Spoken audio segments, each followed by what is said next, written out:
Bien, et donc la question de rattrapage de Régis Juanico, mais c'est vraiment du rattrapage.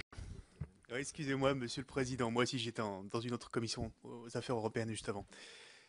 Ma question elle est très simple et très rapide puisque nous sommes quasiment à la fin du quinquennat et donc c'est le moment de faire des bilans par rapport aux promesses ou aux engagements qui ont été pris au début de ce quinquennat et en particulier un engagement qui avait été pris, un engagement très fort et solennel du Président de la République qui était de dire je vais augmenter chaque année le budget de l'enseignement supérieur et de la recherche de 1,8 milliard d'euros chaque année. Donc, au bout de 5 années, ma question elle est très simple. Est-ce que cet engagement fort, Monsieur le Ministre, sera tenu au bout de ce quinquennat? Et puis deux petites questions euh, moins générales qui touchent aux universités effectivement de taille moyenne ou de proximité.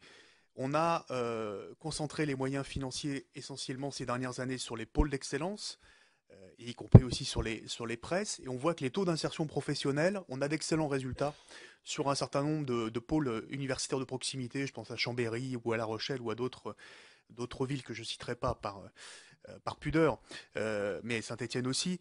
Et donc, je voulais savoir si aujourd'hui on pouvait aussi espérer pour ces universités-là qui ont des petits projets ou des projets moyens, on va dire en termes d'engagement financier, qu'ils soient soutenus un petit peu plus quand ils ont besoin d'avoir une aide de l'État.